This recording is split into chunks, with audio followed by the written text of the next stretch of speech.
everyone. Welcome back to Interview Tuesdays. Today's guest will be the lovely Nichole Francisco. I'm so excited for y'all to meet her. She's currently a law student in the United Kingdom. And yes, I said the United Kingdom. So yes, you'll be hearing her amazing London accent. I'm obsessed with the accent. If you are too, let me know in the comments below, okay? In this episode, she'll be talking about her law school journey, how she balances law school with her other passions, and tips for how you can grow your Instagram. Because yes, she'll be taking bomb photos on Instagram. Please follow her. Please show her some love on her feed, and all her other information will be in the description box below. And yeah, and before we even get into this episode, please share this podcast, like, and comment below, and tag someone you would like to be featured in the next episode. So yeah, let's just get to know the amazing Nichole. Today we have the amazing Nichole Francisco. I'm going to give her a chance to introduce herself and tell us all the amazing things that she's doing. So, Nichole. I'm nervous now. So, my name's Nichole. I live in the UK, and I'm currently studying my master's degree in law.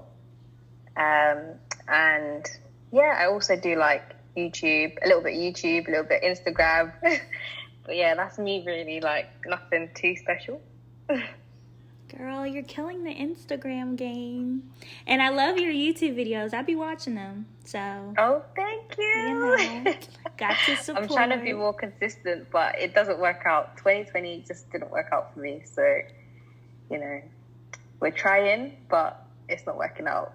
Girl, you got next year. That's what I be saying. We got next year. Exactly. We can come back next year, bigger, better, harder, everything. It's just going to be a good year next year. Yes, it is. We have to speak it into existence at this point. Keep on. Positivity. So with this interview, of course, I'm just going to block it off into some parts. So we'll have school part, a YouTube part, an Instagram part. And then, of course, at the end, any, ways people can reach you and stuff like that.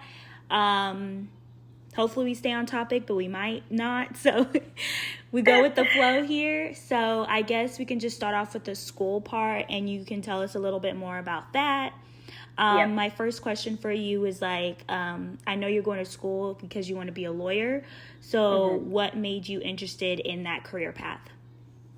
So I feel like when I was about 16, I must have been 16, no, maybe 17, 18.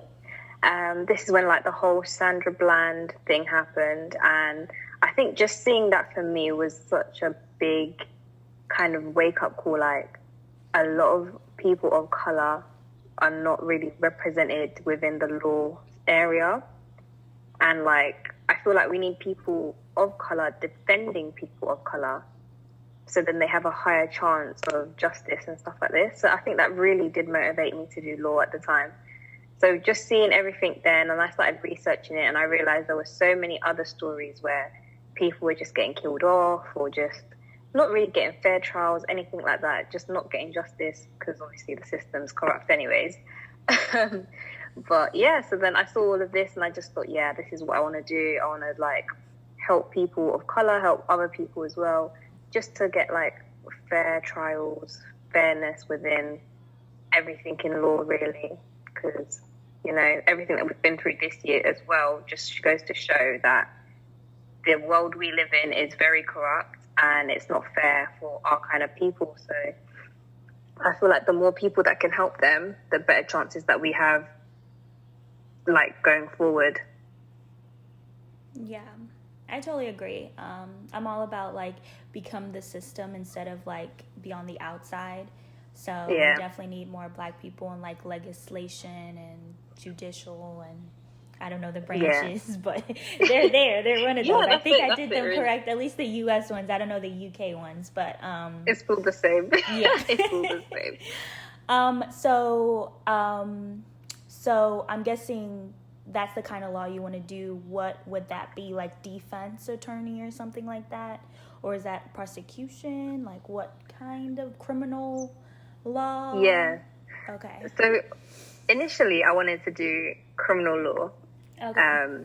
But then people kept on asking me, do you want to defend or do you want to prosecute? And I never thought of it like that, because if I'm defending, I could actually defend a criminal, and that goes against my morals. So I thought, do I want to prosecute though? But then when you think about prosecution, you could prosecute an innocent man. So I then thought, I'm not going to win either way, and I'm going to have to decide if I do go down the criminal route. So then, I obviously, with the whole like Black Lives Matter and all of that, that's more human rights and stuff like this. So I can still go into human rights law, but currently I am focusing more on commercial law, which is like businesses, mergers, acquisitions and stuff like this. So that's what I'm focused on at the moment, just because in the UK, that's where the money is. Gotta go where the coin is. The money. I'm chasing the money, and so I'm focused a lot on commercial law, company law, that kind of thing. And then my other sector was family law, and just being like a divorce lawyer or like a child kind of lawyer and stuff like that, because I'm really interested in family law as well. So those are the two that I'm focused on currently, and then maybe later on when I've decided whether I want to defend or prosecute, I'll go back to criminal and see what that's saying. But for now, definitely commercial and family. Yeah, those sounds like really good. Family law would be definitely interesting, seeing everybody's dirty laundry basically through the courtroom. Yeah, so that'd be interesting. Yes. So how's law in London, and is there like a high demand for lawyers, like right now? So currently, obviously with the whole corona situation, it's extremely competitive. As in, I go on LinkedIn probably every morning, and it makes me feel bad because I look at it and I see everyone's doing something and I'm not doing anything. I'm not gonna lie, I'm not doing anything at all. But like, you just see people doing all these extra like workshops or events and stuff like this, and you can just tell there's so much competition between like law students, especially now because I've graduated from my degree and I'm doing my second degree. You can just feel the tension and the competitiveness within us and among us as well. It's good competition, but at the same time it does put you down quite a bit. And I feel like the demand for lawyers is not that high at all. Because I know a few people who were training to be solicitors here, and they just feel like some of them lost their jobs with the corona thing. And others are, like for me right now, I was trying to get a training contract and I've been rejected from almost like 10 to 15 different firms because I don't think they can actually afford to hire us anymore. And they're not really looking for trainees, they're looking for more experienced people. So for someone in my position, it's very hard for us to even get our foot in the door because they're not looking at us, because they're thinking you've just come out of university and we're not looking for that. We're looking for someone who's been doing this for years. We don't need to train you much. We don't need to pay you like extra money and stuff like this. We just want to have someone who knows what they're doing and can get on with the job. So it is kind of hard. It is very demotivating at times, but you just have to keep your head up, keep going, keep pushing, keep applying. Like right now, I'm just still applying for things, still hoping, still praying, and hopefully I get something soon. But yeah, that's just the process in the UK. It's a very long process. Yeah. I've heard of like, I follow a lot of, two lawyers on YouTube. That's a lot for me. I don't know. But I follow 2 lawyers on YouTube, and when they were in the process of like going to law school, they said that it was very intense. Like they had to join like the law review, and it was very intense to get into those like teams and stuff that would look really good on your resume. So I totally get that. But you know, keep on trudging along in the right job. You know what I mean? Because sometimes it's like when God says no, there's something bigger and better out there for you. So 100%. I agree with that. Definitely. So what's a typical law school day for you for your second degree?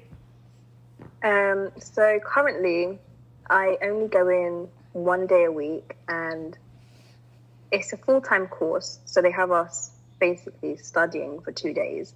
So my first day is a Tuesday, and that's all based online.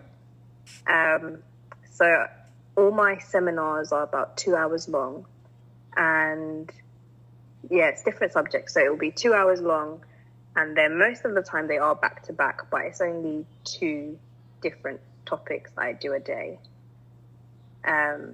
Currently anyways. And then as I'm going into my next semester now, they've increased our modules. So I'm doing, I think I've got 4 modules this semester, 4 or 5.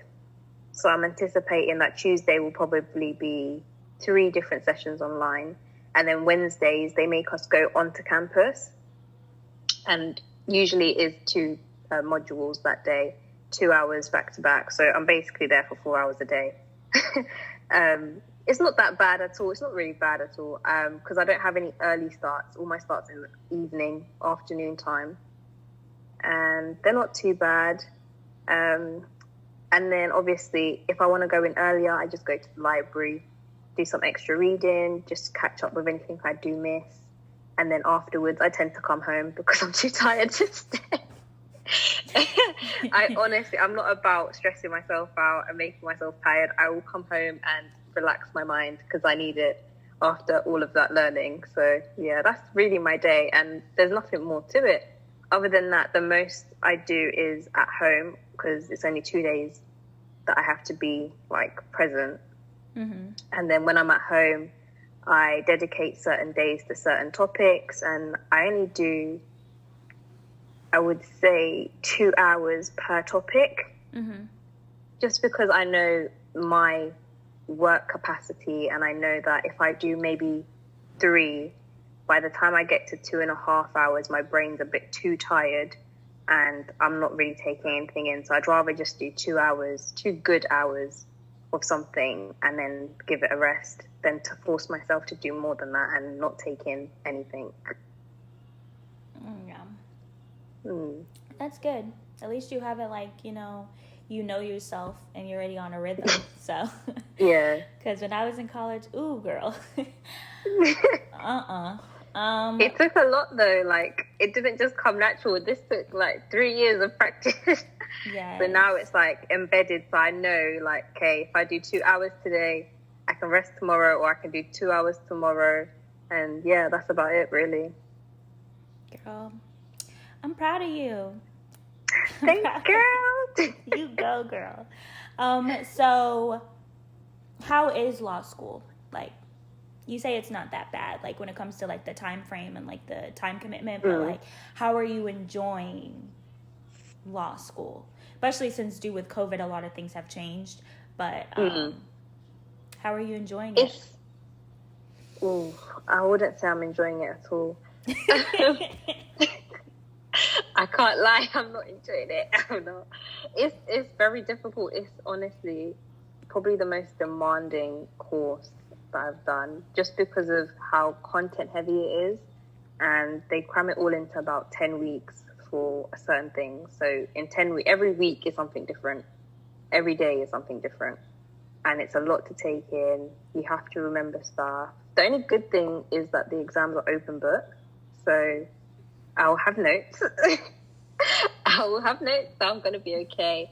And then with Corona, they've basically changed the examination criteria. So our first exams are in about 2 weeks' time, and then they've changed our final exams to coursework. So we don't actually have to do exams. We're just going to do coursework, which I find so much easier because I can just use all the materials they've given me and do it in my own time, at my own pace. I don't have to be pressured to do an exam, so it's not too bad. Like, that's the only thing I'm so happy about, that we've got coursework. But other than that, it is very hard. Like, you have to be focused, remain like, how was it? You just have to keep up, really, because once you fall behind, you're behind, and there's no catching up. There's no catching up. Because I know a girl where she's basically told me she didn't attend maybe 2 weeks, but once you don't attend 1 week, you're basically like 4 weeks behind. So that didn't help her at all. That really didn't help her. 2 weeks? Yeah. What was she doing for 2 weeks? She basically, her job made her work full time. They basically said to her, you either work full time or you get fired. So she didn't want to get fired.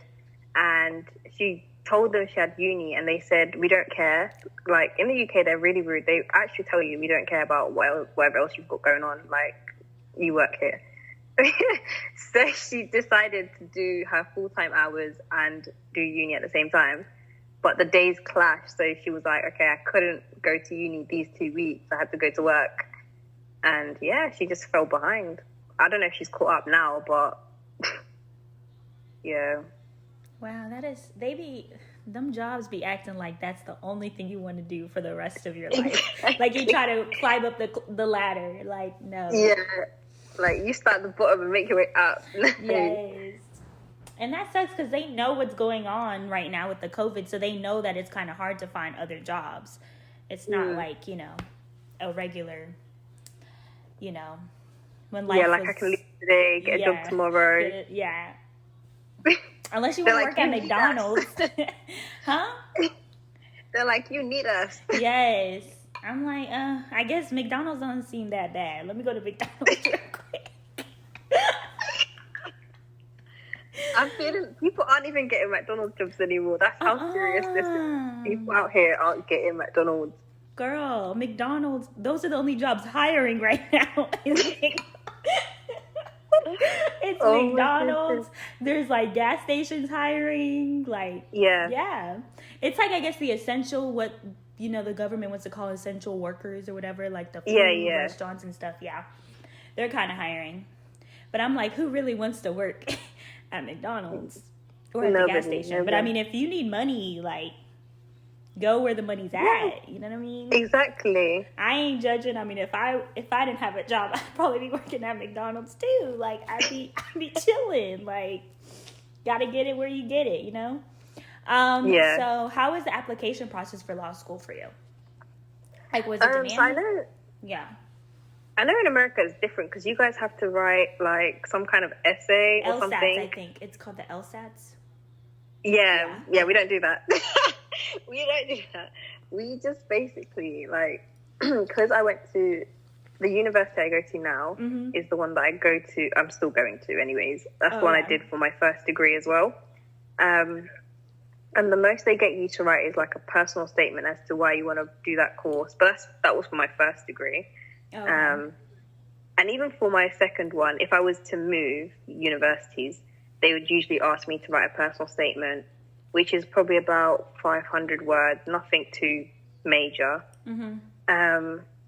And that's about it. Like, you just fill in your previous, like, educational history, and that's it, really.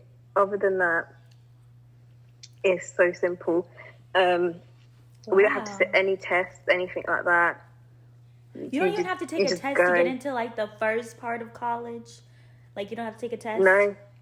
Wow, no, you just go. They had us take so many. We had, what is that? See, that's how you know that I haven't, the ACTs, you had to take the ACTs. We also had to take, I forgot what the other one is called, but I know people listening to this podcast gonna be like, how did you forget? But I did. I don't, I don't like tests. I'm not really a schoolgirl. But anyway, so we had to take the ACTs and another version of like the ACTs. And then that's how that number basically determined which colleges were going to accept you and which colleges were not, based on that number. Oh, okay. Yeah, and then we also had to do that whole like essay and all that extra stuff. So we had to do an essay and a test. Yeah. Yeah, we didn't have to do none of that. It's just so simple, quick. I think we pay like... I'm going to have my kids in UK then, so... Because that'll be less stress for me, because we had to pay to take those tests. They didn't like... Yeah, we had to pay to take those tests. We just pay to apply to like multiple universities. So if you're applying to more than one, it's like £28. But then if you're applying to one, you pay about 24 just to send the application off, really. But that's it. Y'all are cheap. You know how much we had to pay to even send our application? No, we have to pay for the test. Then we have to pay to send it off to the colleges. And sometimes I think it was like that. Oh no, we have to pay to apply. So we have to pay to apply to the college. Isn't that crazy? We got to pay to apply. We got to pay to take the test. And then we got to send it off. And then think about it, we're not even guaranteed in because our scores might be too low. So, like, we just wasted money. Like, period. That's what I think is wild. Like, how are you basing it off my score? Well, we do that as well, but they are a bit lenient. They're like, if you're like a grade off, they'll be like, okay, you know, might have been a bad day. But for you guys, it might have been a bad day. For you guys, it's like a whole, like, no, that's it, you're done, you're not coming. Like, especially the top ones like Harvard, Yale, places like that. It's like, it's very competitive. Like, you have to have like the top of the top. Like, if you go to Harvard or Yale, you got to at least be like probably maybe the 5 to 10% and stuff like that. And a lot of people, because, you know, the whole affirmative action thing, a lot of people think that, like, if you're black and you get into one of those top schools, that you only got there because of affirmative action. I'm like, no, they got to be the smartest black people to get there. Exactly. Because they don't just be accepting anybody there. So, yeah, it's crazy, though. I'm going to raise my kids in UK. We're going to pay $25 to send their applications in. We're going to hope that they're smart and kind and their essays move people to tears. And exactly, that's what we're gonna do. Okay, so where do you see your law career in the next 5 years? So I'm just praying, like, hopefully I've applied for a vacation scheme, which is like a mini course before you do your training contract. Mm-hmm. But at the same time, you have to apply, you have to go through a process, and then they can reject you at any point. So I applied for a few of these, and I did get rejected. But there's one where they kept emailing me on this site that I applied for like law students. Yeah. And I was ignoring it, thinking, oh, like, whatever, like, they're probably emailing everyone. You know, like, that's just how I think sometimes. So then when I saw they kept doing it, I was like, okay, you know what, let me just apply. So I've got to kind of like the final stages now. I'm just waiting to see. Thank you. I'm just waiting to see if they get back to me. It should be next week they get back to me. So hopefully if I get that, then I'll get like a training contract, and I train for 2 years. And then after you do your 2 years training, you'll qualify as a solicitor, and then you can basically practice anywhere you want to practice. So hopefully that happens. If not, then I don't know. I'm just thinking maybe I should just get a job, like a paralegal job in a firm, and work my way up that way. If my first plan doesn't work out, this is like my plan B. And then if plan B doesn't work out, then I will just job hunt till I find something. Yes. But by the end of 5 years, I 100% want to have qualified as a solicitor and be practicing in a good firm. Probably in central London. If not central London, then outskirts of London. Oh, that's exciting. Like central London? Okay. All right. Okay. And then do you have any lawyers that you particularly relate to or are inspired by, and why? Like anybody on Instagram, anybody you know, in person, whatever, that you see just doing their thing? Yeah, so one of them is actually my aunt, because she did her law degree and then she basically started her own firm, which I thought was amazing. And she does pretty well. Like, she focuses mainly on like immigration law, but other than that, like, she does pretty well for herself. The other person is, I forgot her name. It's just this lady. I met her at a conference. I have to find her name. I believe her name is Christy Wolf. She has a YouTube channel as well. She does TikTok as well, which I think is amazing, because you wouldn't think that lawyers do like fun things. Yeah. But she's pretty good. She has like a YouTube channel. She does TikTok, and she gives you advice based on the fact that she had really bad grades, but she's made it really far in the industry. And she just advises like people like me, anyone younger than me who wants to do a law career or anything like that.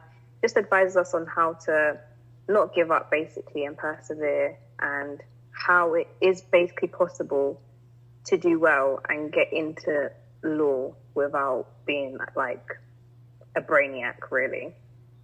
Yeah. Yeah.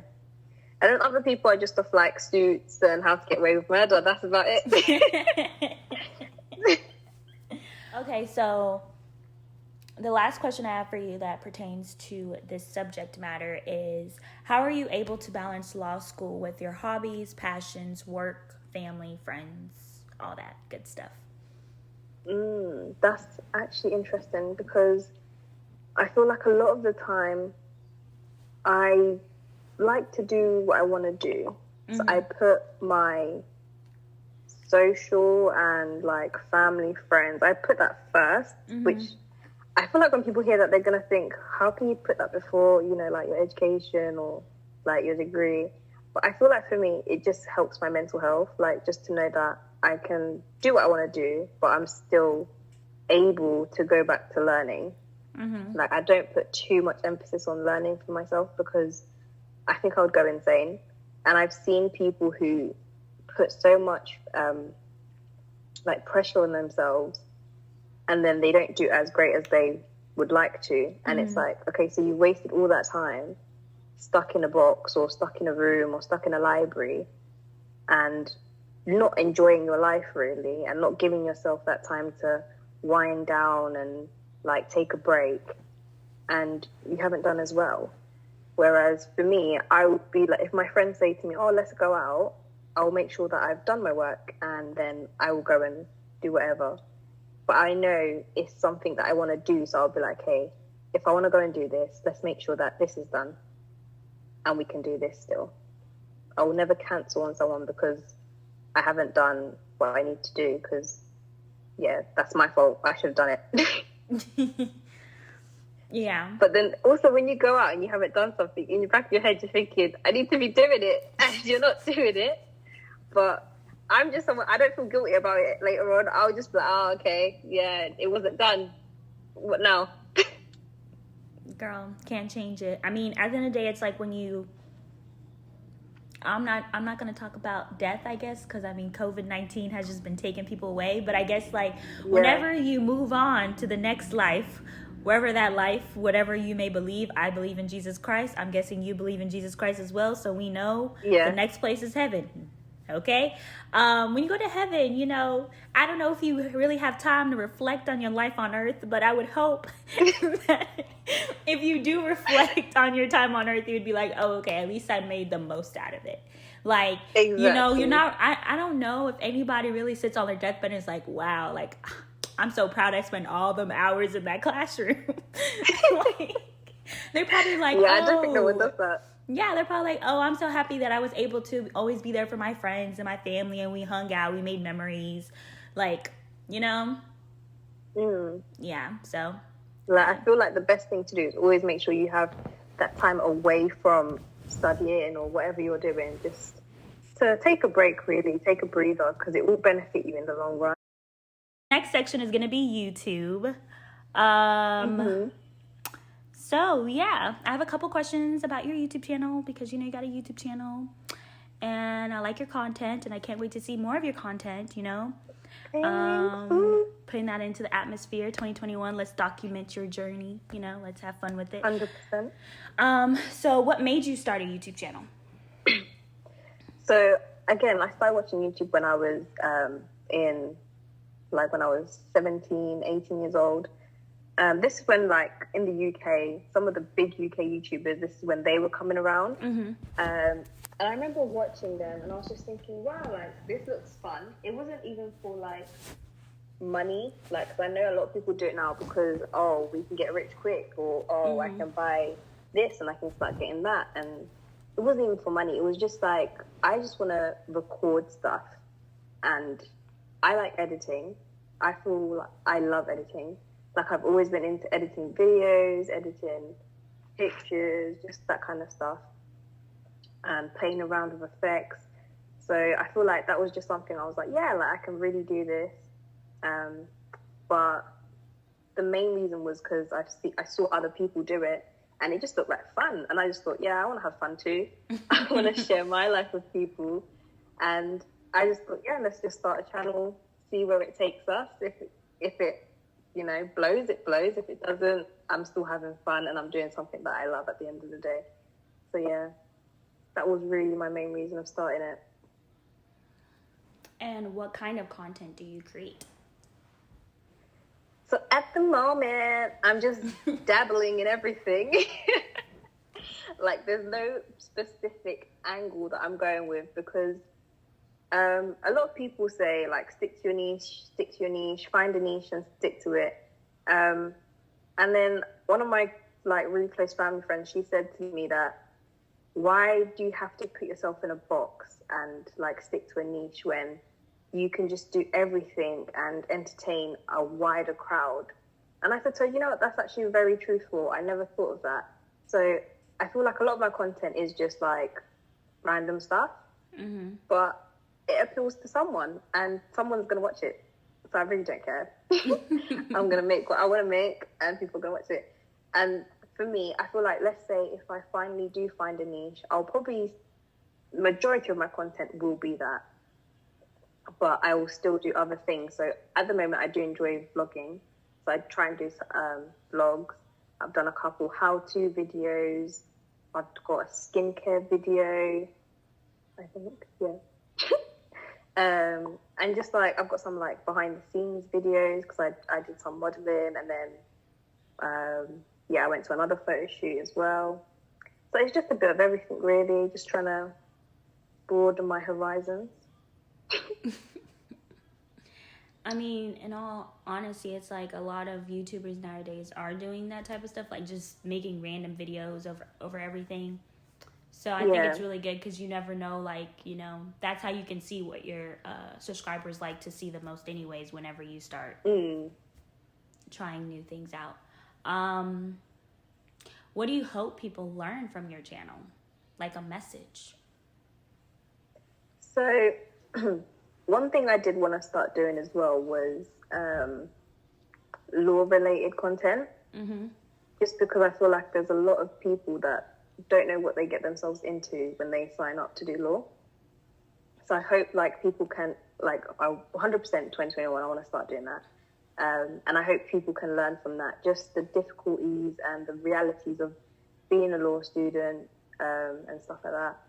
As well as like my general message, I think, across my channel is just to have fun and just live your life and not take things too seriously.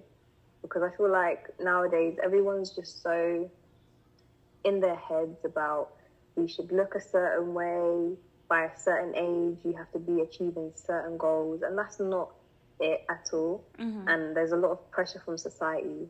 So I just feel like people just need to start living in the moment and just having a bit more fun. And I just hope that that message does come across in my videos and on my channel, that, you just live your life and have fun. Don't put too much pressure on yourself. Yeah. Especially in the social media age, it's easy for us to compare each other and like see how people are versus your life. And yeah, it's time for us to just focus on our inner well-being. So when can we expect new videos from you? Ooh. I am hoping to get something out by March 2021. That sounds so far away. But I have my reasons. I have exams. I have a lot going on. And I feel like in March time, I will know what kind of content I want to create, because I'm trying to think of videos at the moment that I can do at home that isn't just hauls, like clothing hauls, because I feel like, that's very oversaturated. And I just want to do something different. I'm planning to travel a bit more as well. So that's going to start probably April onwards.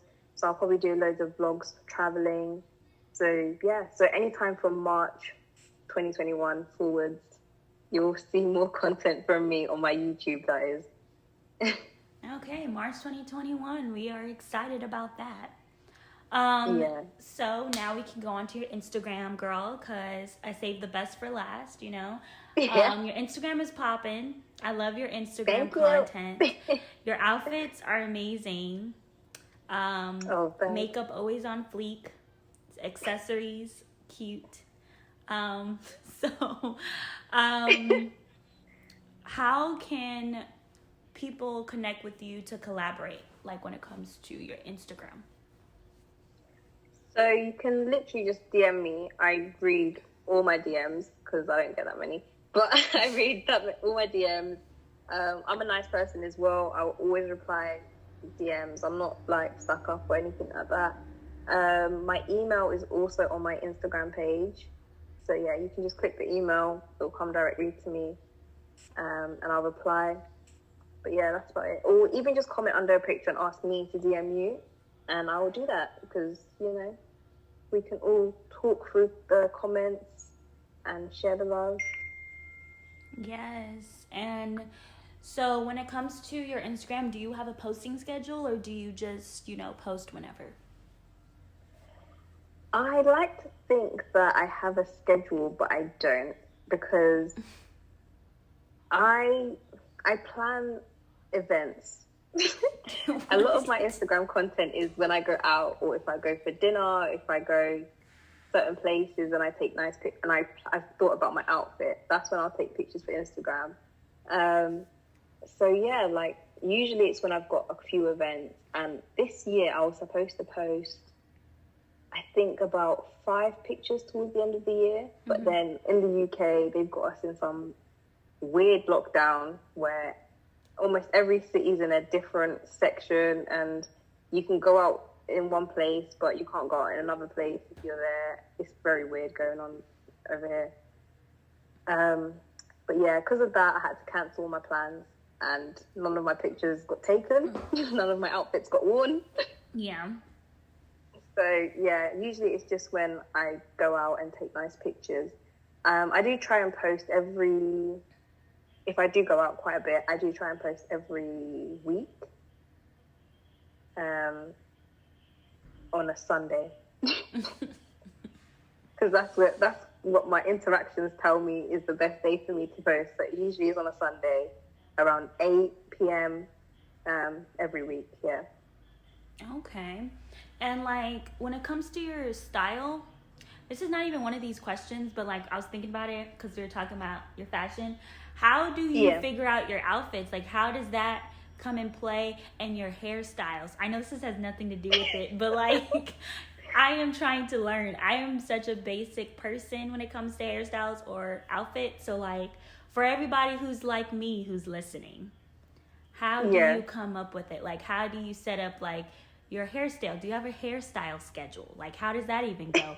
Do you have like a outfit like process? Like how do you figure out your style? So for me, I feel like for my outfit, I will look at where I'm going and what the aesthetic is there. So if I'm going to a restaurant, I'll look at what the vibe is there and what kind of outfit. I'll think of something in my head. I'll probably look on Instagram and see what other people wore there, just so I'm not too overdressed, too underdressed. And then I'll think, okay, so what can I wear that's going to look good on me, I'm going to be comfortable in, because comfortability is a big thing. And also that's just going to look nice. And I tend to try and match my shoes. If I'm wearing like shoes, trousers and a top, I tend to try and match my shoes with my top because then it does look nice. And that's a key. If you struggle dressing, match your shoes with your top, I'm telling you. And then if you're wearing a dress, obviously that's just simple. You can just match your shoes with a dress. And then just little things like accessories. I try and think of like little rings or little pieces of jewelry, like necklaces. And then my hair is just a crazy one, to be honest. Because I tend, it depends on what hair I have at the time. So if I've got a certain wig, well, sometimes I buy wigs for outfits. or occasions. So around my birthday, I'll buy a wig. And the one that the hair I've got in now, I actually layered it because I saw Aaliyah J cut layers in her hair and it looked really nice. So I was like, oh, that looks nice. Let me do that to mine. So I did that. It actually looks really nice, can't lie. Like, I did it quite well. But yeah, like, I've got no content of this hairstyle because I can't go anywhere. But I feel like if you have to find your own style or someone who inspires you that you like their style, and then you can take parts of their style and make it your own. Because obviously you can't just copy someone because it's not going to look the same. You might not be comfortable wearing what they're wearing, how they're wearing it as well. Mm-hmm. So if you take stuff that you like from someone and make it your own, you can add your own touches, your own kind of flair to it, or you can mix and match stuff as well until you feel like, yeah, this is like a really nice outfit. And I feel comfortable wearing it and I feel like other people will like it. Well, not even for other people, but for yourself. I feel like then you've got like a really good, solid sense of style. And also the colour coordination thing is a big thing as well. Like, don't be going out wearing yellows and greens. Yeah. Make sure it's coordinated. No, okay. I'm definitely going to write that down because I really am a basic. I wear pants and a shirt and some cardigans and a boots and walk out. That's me. But that's like, you can really work with that. You can make it like nice, if that makes sense. But you can make it more dressed up than it seems. Yeah. Yeah, like I feel like if you look at certain cardigans that you like and jeans and then pair them with like a really like dressed up top, just because you're wearing a dressed up top and a cardigan, the cardigan dresses it down, but you still look dressed up, if that makes sense. Yes. Yeah. It does. Oh, okay. You got that touch. Okay. And I remember because it's crazy because when I came down there a while ago, you were really into makeup and you perfected your makeup and now you perfected your style. So I'm just like, you're so grown now. I'm still working on my makeup, honestly. Girl, your makeup is good. It's really cute. It works. Thank you. It fits. It suits that face of yours. So, I guess what kind of aesthetic are you going for on Instagram? Do you have an aesthetic or do you really pay attention to that? Because, you know, some people it's like, oh, it's I know this one girl, she does like colors. So she'll do everything pink and then everything green and then everything like, and that's how she does it. And then there's some people that have that basic, you know, they just have the presets that make every photo look kind of similar. So, like, do you have an aesthetic? Yeah. When I started taking Instagram a bit more seriously, I got rid of my aesthetic because I was doing the white borders. Yeah, my Instagram was like all white borders. All my pictures were like central. And that was the aesthetic then. And then I noticed people doing the whole color thing where they'll wear like all green outfits, all pink and do that. And I wanted to do that at one point, but I just thought it's not me. So now it's just, I will post what I want to post in any order. And I don't really care. As long as I'm putting out the content I want to put out, I really do not mind. I think now I'm trying to do a bit more close up detailed pictures so you can actually see like certain rings that I'm wearing or like the chain I'm wearing and stuff like this, because a lot of my pictures are full body and I want them to be a bit more closer so you can see the details as well. But I think that's what I'm going to try work on going forward for my content. But other than that, I don't really have a set aesthetic that I'm like, yes, I must follow this for my Instagram. Okay. And I guess, how did you cultivate your sense of style? I feel like we kind of went through like the process of you, like how you pick outfits and stuff like that. But I guess like what like age or time frame you were like, okay, like, well, this is my style. Like, how did you figure out that was your style? I honestly do believe I figured out my sense of style this year. No, honestly, I did. Because before that, I would always ask, like, my boyfriend, I would always ask him, like, oh, does this look nice? Or, like, what do you think I should wear? And just stuff like that. Or he would buy me stuff, and, like, because I think he knows what I like, but I just didn't know it for myself. So a lot of the time he would buy me stuff, and I'll be like, oh, yeah, I really like this. But if I saw it in a shop, I wouldn't personally go to it. And also just experimenting. I think I tried to experiment a lot this year and wear different things, try different styles. And I found that I liked a lot of things because I was someone who would always wear skinny jeans or like really tight fitting jeans and crop tops. And now I prefer to wear baggy jeans, like boot cut jeans, or jogger bottoms, and oversized t-shirts, oversized hoodies. That's who I am now, and it's like I would never think that was me before. Mm-hmm. But I still wear the odd like crop top here and there, but it's not like that's not my style anymore. Mm-hmm. And then also just for like formal wear as well, if I'm going out with friends, I kind of drew away from wearing dresses all the time. So I tried to wear more like trousers and nice tops or blazer dresses, just different styles and different types of things. Because I feel like once you put yourself in the same thing all the time, it becomes really boring and just you lose your kind of spirit to try and look nice in different ways.